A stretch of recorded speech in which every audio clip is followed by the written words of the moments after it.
Oi, gente, estamos de volta com o Papo Saúde, o podcast da Unimed Ceará. E hoje nós vamos falar de um momento que gera muitas expectativas e que, justamente por isso, requer informação precisa para afastar o estresse e favorecer a tomada de decisões. Nós vamos falar do período final da gestação e da preparação para o parto. Não somente a pessoa que está grávida, mas também parceiros, família e amigos podem fazer com que essa fase seja mais tranquila, independente dos desconfortos naturais que podem surgir. E para trazer orientações sobre o que é o pré-parto para o corpo e para a mente, nós convidamos a ginecologista e obstetra Liduína Rocha. Olá, bem-vinda, doutora Liduína. Olá, Marisa. Obrigada pelo convite. E esse tema é um tema sempre necessário, né? Em um momento, que é um dos momentos mais delicados do ciclo de gravidez e puerpério. E as informações, elas devem e podem tranquilizar não só a gestante, mas toda a rede de apoio e de afeto dela. É essa a intenção. Então, vamos começar dizendo a partir de quantas semanas já se considera, assim, sendo o final da gestação? É pré-parto mesmo, né, que chama? Nós dividimos a gravidez em 3 trimestres e a partir da 37ª semana a gente já se chama de termo da gestação, ou seja, a partir daí qualquer momento o parto pode acontecer.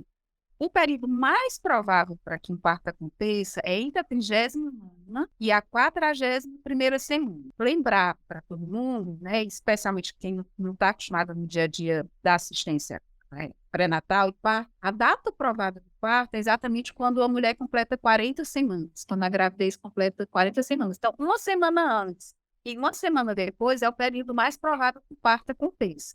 E a preparação para esse momento, obviamente, ela deve ser transversal em todo o pré-natal, mas nesse momento, os acordos, as pactuações, e um pouquinho mais lá na frente a gente pode conversar um pouquinho sobre o plano do parto, a construção do plano do parto, eles devem ter sido realizados. Uhum.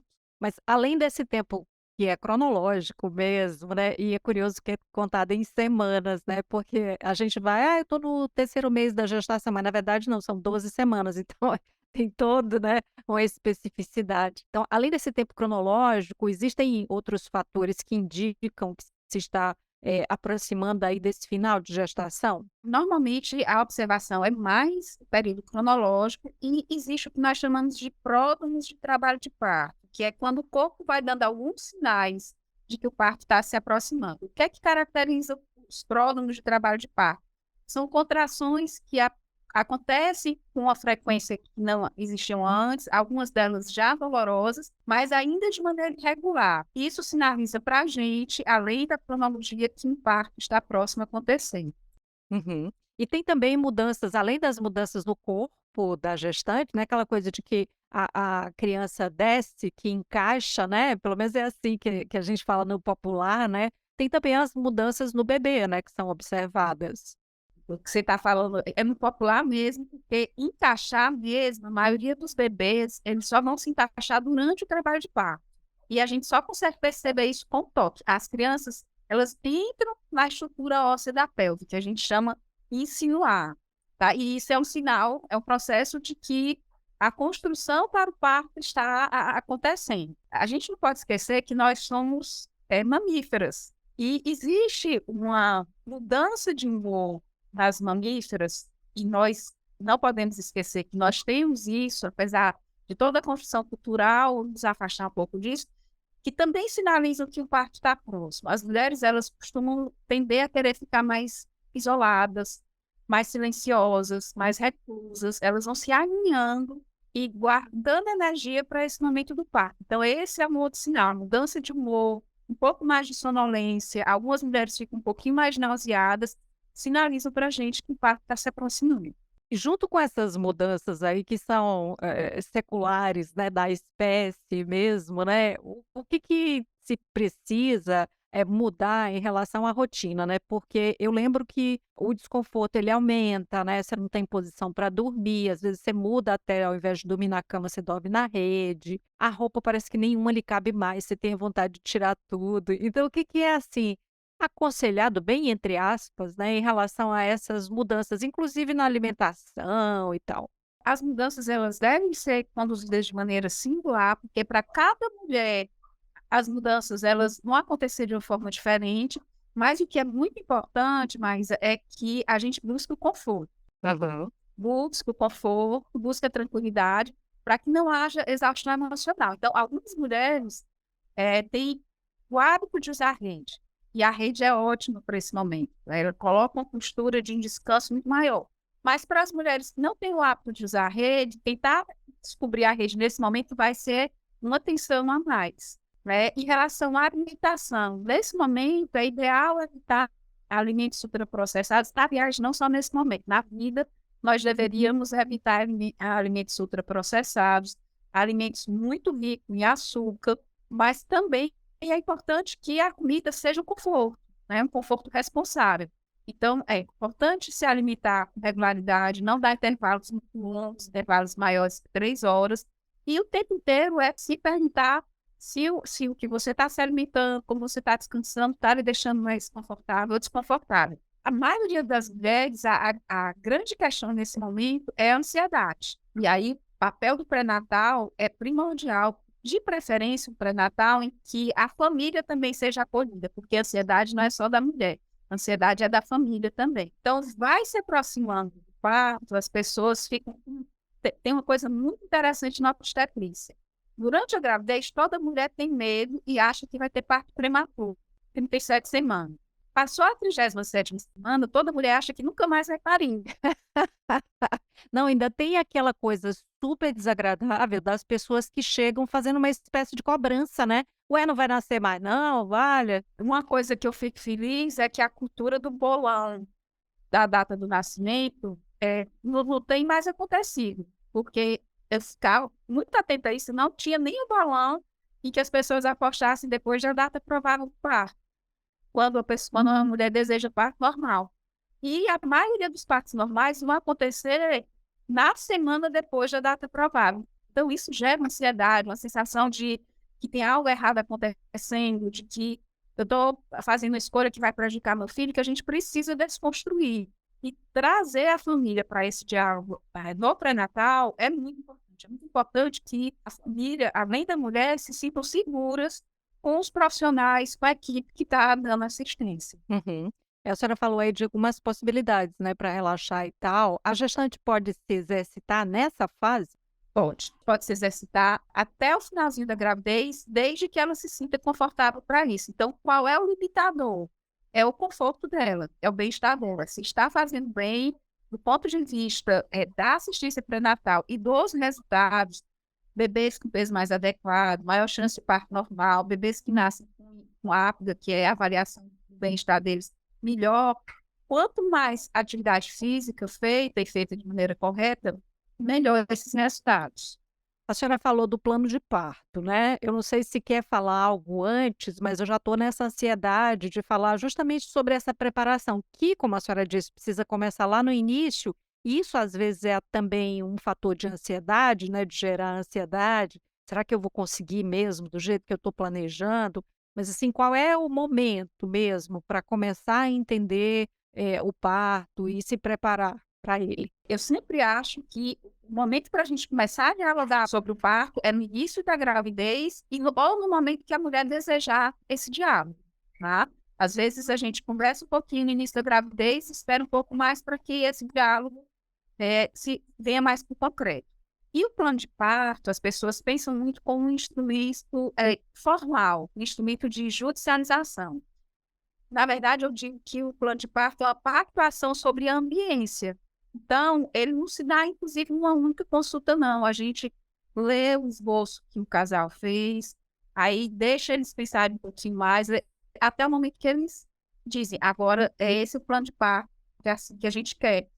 O plano de parto é uma sistematização dos cenários, da trajetória, da linha do tempo que acontece no parto. Então, ele vai desde o momento que a mulher ainda está em casa, no início do trabalho de parto, a assistência ao trabalho de parto mesmo, a assistência à hora do nascimento, à hora do período expulsivo, a assistência com a criança que acabou de nascer e, se houver necessidade de cesárea, como essa assistência vai se dar. Então, é uma sistematização das boas práticas e uma discussão sobre isso e uma forma de atuar e de educação de saúde. Por isso que ele é tão importante. Me parece também que gera mais tranquilidade, né? Tem uma coisa de transparência, de confiança, né? De segurança, enfim. Traz para o concreto algumas coisas que hoje as mulheres, em função inclusive das redes sociais e de espaços como esse, tão necessário que a gente está tendo aqui, elas já pensam um pouco mais sobre algumas coisas, mas não era incomum há uns anos atrás, nem faz muitos anos, uma mulher quando pegava o plano de parto, ele dizia, e tem vitamina K para fazer no bebê, e eu posso pensar a hora do banho dele, do primeiro banho, e é o colírio. Assim, são condutas que são tomadas e que as mulheres e as famílias e seus acompanhantes eram completamente alienados desse processo. E é muito importante que as pessoas se apropriem disso, porque isso traz segurança. E segurança é um aspecto fundamental. Sem dúvida. Outro aspecto do plano de parto que já é lei há muito tempo, mas que as pessoas não sabem. E eu posso mesmo levar acompanhante, e aí é importante que as mulheres saibam. E essa é uma informação importante de reafirmar aqui. É uma lei federal. Toda mulher tem direito a um acompanhante durante todo o trabalho de parto, o parto, se for cesárea, cesárea também. E esse acompanhante, ter ou não ter, é uma escolha dela, e quem vai ser acompanhante é a escolha dela. É lei. Que inclusive se chama lei do acompanhante, para ficar bem, né, bem claro. Em que momento, assim, e quem, né, quando se decide o tipo de parto? Porque a senhora falou, assim, que tipo no limite. Eu, por exemplo, tive 2 gestações, pari 2 filhos, um parto vaginal e o outro parto cesariana, porque o médico percebeu que ali o bebê já estava com os batimentos cardíacos já, né, tinha ali uma coisa de sofrimento, passando do tempo, sei lá o quê, né? E aí foi naquele momento que decidimos, porque ele me fez ver que era preciso, né. E eu fiquei muito frustrada, mas eu entendi, sabe. Eu realmente acho também que não teria sido legal naquele momento, ele era um bebê muito grande, enfim, tinha fatores, né. Então como é que é essa decisão? Quando a gente está diante de uma gestação saudável, em que não há indicações técnicas de cesárea, essa decisão é sempre da mulher, tá? E ela deve ser respeitada. A grande preocupação é quando as mulheres escolhem historicamente pela cesárea em função de assistências obstétricas que não são baseadas nas boas práticas e que geram um nível de sofrimento. Então, a gente tem que tentar discutir muito sobre ambiência adequada. Ambiência não é só o ambiente físico, não. É a equipe que está assistindo, as pactuações que são feitas, tudo isso é muito importante para o parto. A gente pode esperar até 41 semanas, então só depois de 41 semanas que o tempo de gravidez passa a ser uma questão de avaliação e o de monitoramento, quando se passa de 41 semanas, até 41 semanas e 6 dias, ele precisa ter uma vigilância muito maior. E no seu caso, mas quando você fala que tinha alteração da frequência cardíaca, aí é uma frequência cardíaca intranquilizadora, é um evento que faz a gente aumentar a vigilância e, em alguns casos, dependendo de como está essa alteração da frequência cardíaca, é uma das indicações de cesárea. Isso independente, inclusive, da idade gestacional. Mas é importante a gente desmistificar que chegou a 40 semanas, se não tiver nascido, tem que ser cesárea, né? E uma outra coisa importante é para as mulheres que escolhem o parto normal, chegou a 41 semanas, não entrou em trabalho de parto e não tem cesárea anterior, é possível uma indução farmacológica do trabalho de parto.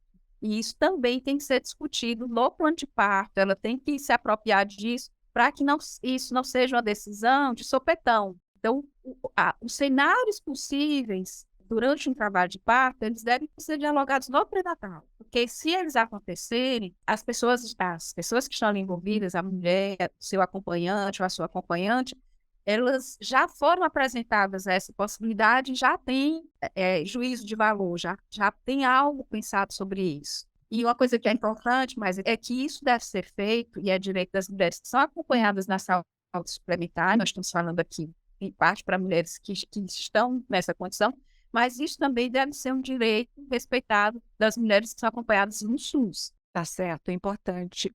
Que sinais, assim, a gente falou dos sinais do corpo e tal, mas tem uns sinais que são assim, tipo, tá na hora do bebê nascer, né? E a gente às vezes vê muito na ficção, né? Tá na hora. E aí, pá, é assim de imediato, às vezes não é, né? Então, a senhora falou das contrações ali no início, mas tem a bolsa que rompe, né? Tem aquele muco com sangue. Então, quais são os sinais que indicam que tá na hora de ir para o hospital, para a maternidade, enfim? É algo importante das pessoas que estão nos ouvindo, especialmente das mulheres, entenderem. O trabalho de parto, ele vai se dividindo em estágios. O primeiro estágio do trabalho de parto, ele tem uma fase inicial, que essa fase inicial ela se caracteriza por ter contração, essa contração ser dolorosa, mas ainda são contrações irregulares. Tem uma, aí 3 minutos tem outra, 10 minutos tem outra, 7 minutos tem outra, não tem ritmo ainda. Quanto tempo dura essa fase inicial? Ela é imprevisível. Ela pode nem ser percebida pela mulher, ela pode durar um dia inteiro. E esse ainda não é o momento de estar na maternidade. O momento de estar na maternidade é quando começa a fase ativa do trabalho de parto. Qual é a principal característica da fase ativa de parto?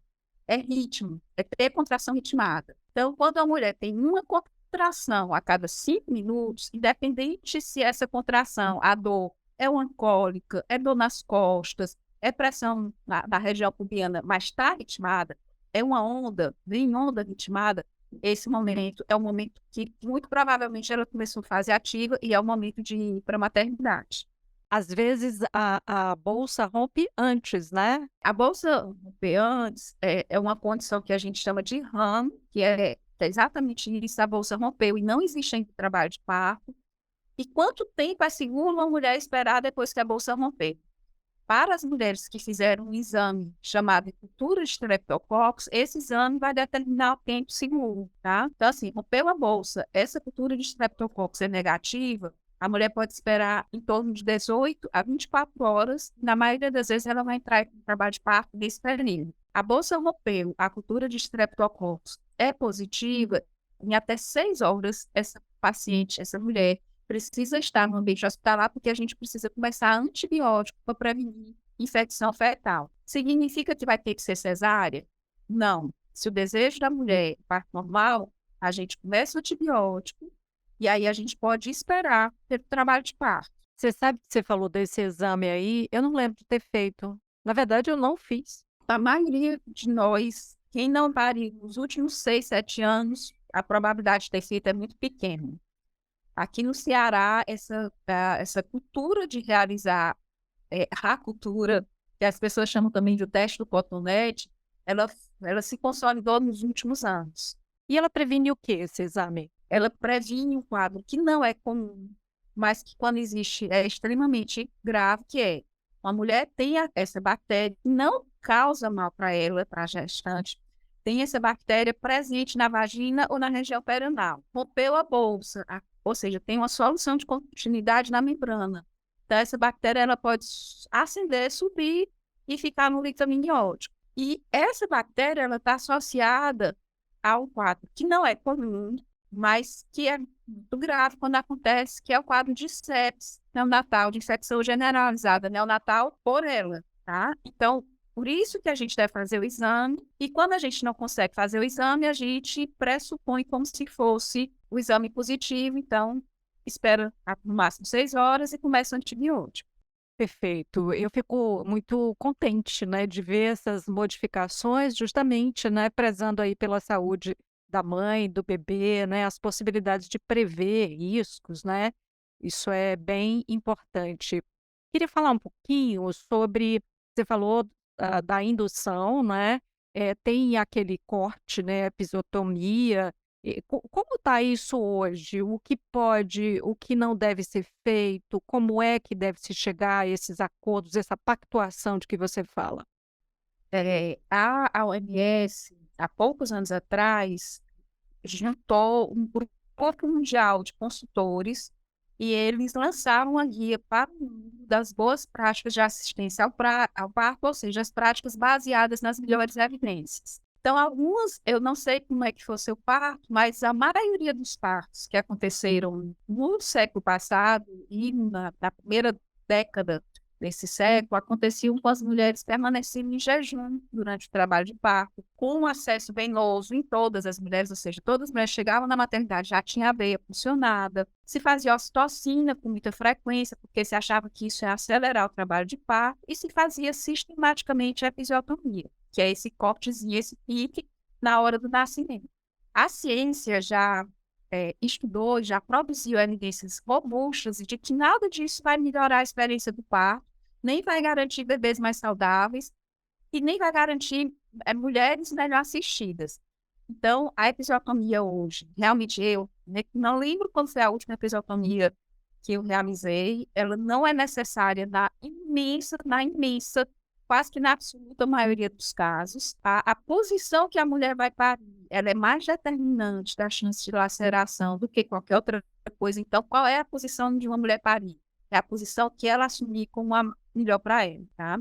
As posições mais verticalizadas, elas são mais fisiológicas, do ponto de vista da descida do bebê, porque a força da gravidade vai ajudar também, mas a mulher deve parir na posição que ela assumir, porque normalmente ela assume a melhor posição possível. Então, nós profissionais não devemos guiar a mulher nisso, a gente deve acolher a posição. E é algo que quem acompanha muito parto percebe, tem uma hora que ela escolhe aquela posição, não mexa mais não fique tensionando, porque é ali que ela criou o ninho É. dela. É. E sobre esse escolher a posição, né, que é algo que é natural, eu não sei se essa palavra é a certa, mas é o natural, né, dentro das suas possibilidades de escolha, né, porque tem gente também que romantiza e tal. Não, né, gente, não vamos romantizar esse momento que tem dor, tem. Você está falando, eu estou lembrando assim, de algumas pacientes que eu assisti, muito interessante. Teve um paciente recente que ela sonhava com música, parir na banheira. Na hora do trabalho de parto, ela quis muito silêncio, ela detestou a banheira e ela se concentrou na relação dela com a dor, porque aquilo ali estava doendo muito, ela precisou se concentrar na relação com a dor para conseguir parir. E ela até brincou, ela disse, plano de parto completamente romantizado. Eu disse, mas essas possibilidades também estavam postas. Como é que o parto deve ser? Deve ser da forma como a mulher necessitar. A responsabilidade das instituições e a responsabilidade nossa, dos profissionais, dos muitos profissionais da equipe multiprofissional que está no momento do parto, é criar uma ambiência, novamente eu digo, que não é só física, é uma ambiência de cuidado, e que essas escolhas sejam possíveis e respeitadas. Se a mulher quiser parir na cama, que ela possa parir na cama. Se ela quiser parir na banqueta de parto, que ela possa parir na banqueta de parto. Quer parir em pé, vai parir em pé. Quer parir na banheira, ou foi a posição mais adequada. Então, assim, a gente tem que criar essa ambiência. Tá? É isso que a gente tem que avançar cada vez mais. E dentro desse criar ambiência tem também, de novo, a presença de acompanhante, né, da escolha da gestante, da parturiente, e também tem a questão da violência obstétrica, que isso tudo visa justamente a evitar que aconteça, né? E existem vários níveis de violência obstétrica possíveis, né? Recentemente, não faz muitos meses, a gente viu o caso numa maternidade no Rio de Janeiro em que acontecia estupro durante uma cesárea. Isso só foi possível por uma violência obstétrica, que foi não respeitar a lei do acompanhante. Tiraram a criança de perto da mãe, sedaram a paciente numa cesárea, que não há necessidade de sedar, não deve ser sedada, porque, inclusive, quando você ceda, você tira essa memória da mulher.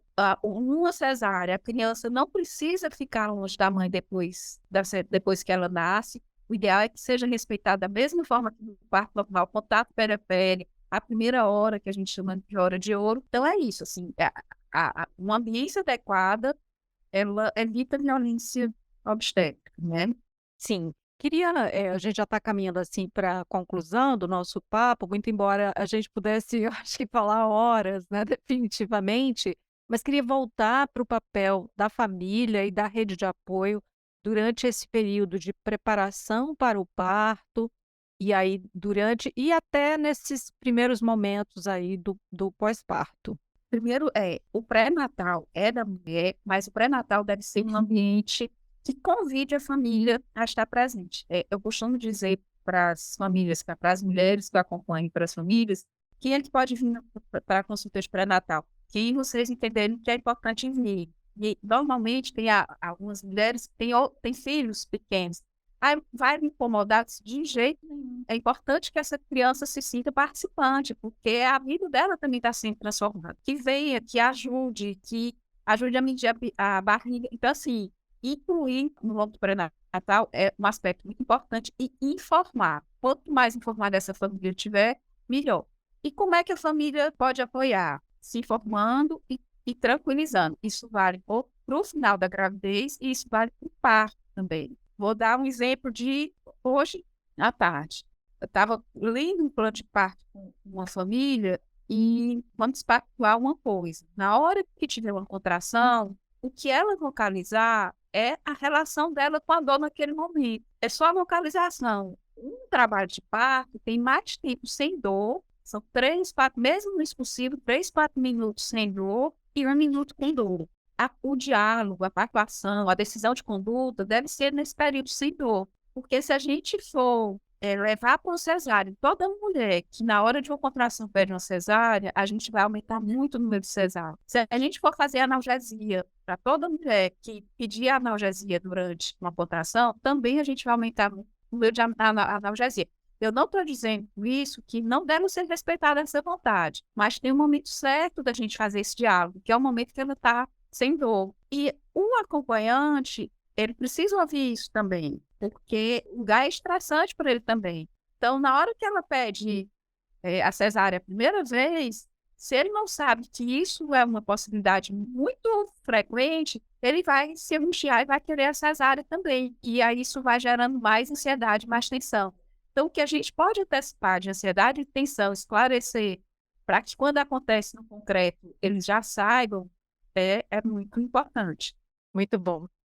Eu fiquei lembrando de momentos em que acompanhei, gestante à maternidade, que eu acho que eu não me toquei disso daí, dessa pactuação. Na verdade não foi feito, né, então Hoje é muito interessante, inclusive, porque a própria parturiente, quando pede a cesárea, ela já ri depois, sabe? Assim, são coisas, e isso é muito.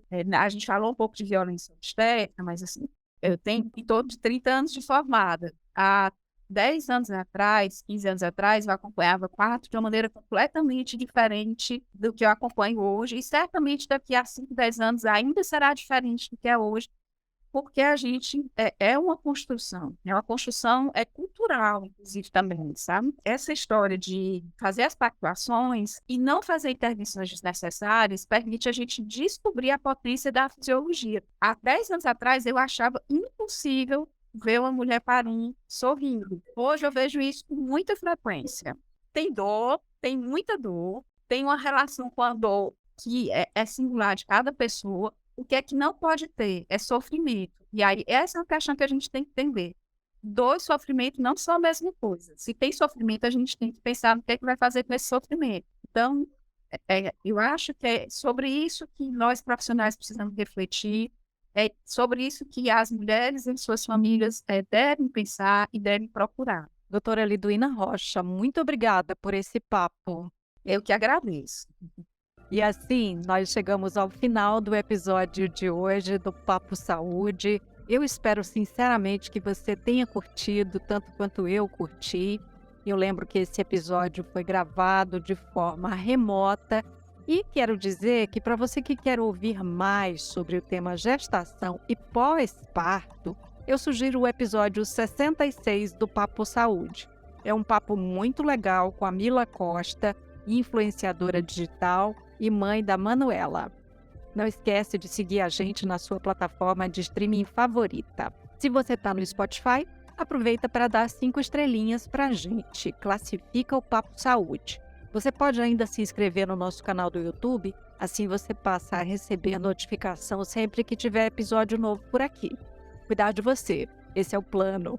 Você pode entrar em contato com a Unimed Ceará pelos perfis oficiais no Instagram e Facebook ou pelo site, acessando www.unimedceara.com.br. Esse podcast é desenvolvido pela Leme Digital. Até a próxima. Saúde!